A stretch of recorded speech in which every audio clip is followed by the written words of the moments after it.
वफाक में हुकूमत बनाने पर सबके पर क्यों चल रहे हैं? ऐसे में कौन से ऑप्शन रह जाते हैं? तहरीक इंसाफ मौलाना फजलुर रहमान की तरह पीपल्स पार्टी के साथ क्यों बातचीत नहीं कर रहे? कुर्बानी का बकरा कौन बनेगा? मुतनाज़ इंतखाबात के बाद हुकूमती तश्कील का मुअम्मा कैसे हल होगा? इम्तियाज आलम का जबरदस्त तजिया। सीनियर सहाफ़ी इम्तियाज आलम अपने कॉलम में मौजूदा सूरत हाल पर अपना तजिया पेश करते हुए लिखते हैं कि गैर शफाफ इंतखाबात के अजब करिश्माती नताज के वतन से खलफशार ही बरामद होता था। हारने वाले मशकूक हुकूमती दावेदार और जीतने वाले जीत पर फाते होने की बजाय मुजाहमती घोड़े पर सवार डबल हाइब्रिड रिजीम दोम तश्कील पाने से पहले ही लाडले नुमाइशी इख्तदार की बंदर बांट पे दस्तो गिरेबा। हालिया इंतखाबात में अगर मुकाबला था तो सिर्फ बेनिशा तहरीक इंसाफ और मुख्तदरा में, जिसमें मातूब हीरो इमरान खान ने पंजाब के लाडलों को मात दे दी। धांधली के शौर में तहरीक इंसाफ ने ऐसी मुजाहमती चीखों पुकार की है कि इसने हराए गयों के लिए जीत की खुशफहमी और बज़ाहिर जीतने वालों के लिए शर्मिंदगी का माहौल बना दिया है। दो सूबों बिलखुसूस बलोचिस्तान में हंगामा बपा है, जहाँ सभी कौम परस्त पार्टियां चुनाव बदरी के खिलाफ सरापा एहतजाज हैं। सिंध में शिकस्त खोरदा नासिर बाहर निकले भी तो माशाअल्लाह को दावत देने। पंजाब और खैबर पख्तूनख्वा में नून लीग और तहरीक इंसाफ अक्सरियती बलबूते पर खामोशी से हुकूमत साजी में मसरूफ हो चली है। मुबैना बड़ी धांधली के खिलाफ स्टेज सजाया भी है तो दारुल हुकूमत के बीच खड़े होकर तहरीक इंसाफ ने दावा तो तहरीक इंसाफ ने 180 निशिस्तों पे जीतने का किया है, और वो भी फॉरम 45 यानी पोलिंग स्टेशंस के रिजल्ट और फॉरम 47 यानी मजमूई नताज के माबैन मुबैना तफावुत की बुनियाद पर। लेकिन 25 हल्के ऐसे हैं जहां रद्द किए गए वोट जीत के मार्जिन से ज्यादा हैं। सिर्फ 65 हल्कों में कंट्रोवर्सी है जहां नून लीग और पीटीआई ने बराबर निशिस्तें जीती हैं।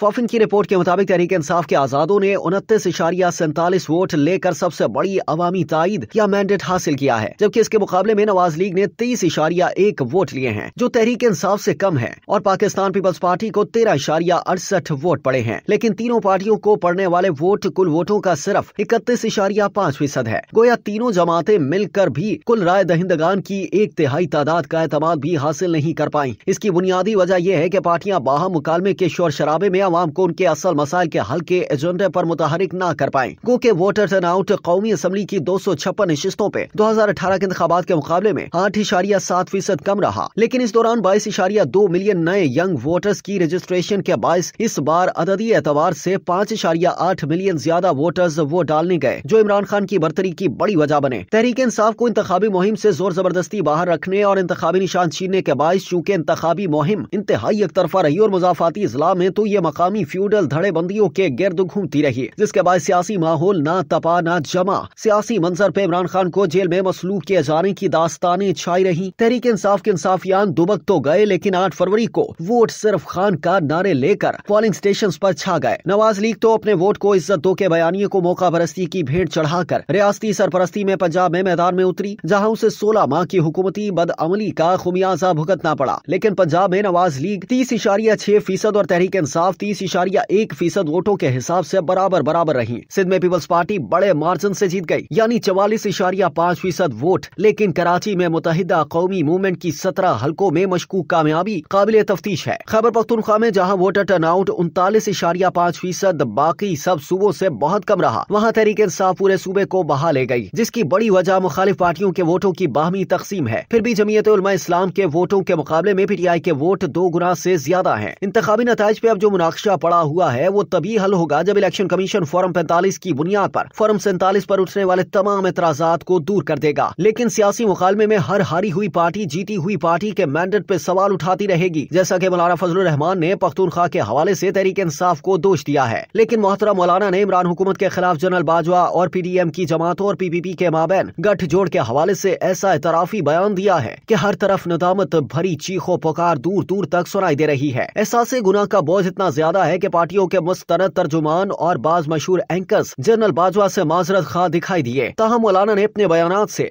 भारमती के कुंबे की जो हुकूमती हंडिया तैयार की जा रही थी उसमें बड़ा छेद डाल दिया, और वो भी नहले पे देले के मसादिक तहरीक इंसाफ के वफ्द को गले लगाकर, जिसने एक साबिक अमर के पोते को वज़ीर आज़म के ओहदे के लिए मैदान में उतारा है। तहरीक इंसाफ ने निहायत मुश्किल हालात में एक बड़ा सियासी मार्का मारा है और इसे पार्लिमानी रिवायत के मुताबिक हुकूमत साजी का पहला हक है। लेकिन अक्सरियत के लिए नंबर गेम कम है, जिसका अजाला सिर्फ मखलूत हुकूमत के लिए माजी के हरीफों में से किसी 1-2 को साथ मिलाकर किया जा जा सकता है, मगर अभी तक तो तहरीक इंसाफ जारहाना मूड में लगती है, जिसके बाद इसे ओपोजिशन में बैठना पड़ेगा। लेकिन जिस तरह वो मौलाना के पास कुमक लेने गई है, वैसे ही वो पीपल्स पार्टी के साथ क्यों बातचीत नहीं कर रही। सियासी इंतजाम के इखलाकी जवाब के लिए फातेह तहरीक इंसाफ को अगर हुकूमत बनाने दी जाती है तो सियासी बहरान तहलील हो सकता है। बशर्तिका इमरान खान एक तरफ बिलावल भुट्टो से सुलह कर लें और दूसरी तरफ मुक्तदरा सियासी खफ्फत उठाने के बाद डबल हाइब्रिड रिजीम दोम की तश्कील की दूसरी गलती से इज्तनाब करे। मुस्लिम लीग नून पंजाब लेकर खुश, पीपल्स पार्टी सिंध लेकर अपने आप में मगन और तहरीक इंसाफ पख्तूनख्वा की बिला शिरकत गैर मालिक वफाक में हुकूमत बनाने पर सबके पर जल रहे हैं कि बदहाल मईशत का भारी बोझ कौन उठाए। ऐसे में दो ऑप्शन रह जाते हैं, या तो एक ग्रैंड मुसालिहती मखलूत हुकूमत बने या फिर कोई कुर्बानी का बकरा तलाश किया जाए। कुर्बानी का बकरा तो शहबाज शरीफ ही लगते हैं जो हाइब्रिड रिजीम दोम की जीनत बनने को बेकरार हैं, लेकिन आसिफ अली जरदारी उनकी मुश्किल कसने को तैयार बैठे हैं। असल फैसला तो मुक्तदरा ने करना है कि उसने सियासत से पीछे हटना है या फिर सिस्टम को स्ट्रेच किए जाना है। पीर पगारा ने ये कहकर के फौज सब सियासतदानों को आजमा चुकी, माशाअल्लाह की दावत दे दी है, लेकिन मौलाना फजलुर रहमान ने मुक्तदरा को सियासत से तौबा करो का नुस्खा पेश कर दिया है, यानी फेयरवेल टू पॉलिटिक्स। लेकिन सब सियासतदान क्यों अपनी बर्छियां दफन करके पार्लियामेंट को मुक्तदर बनाते।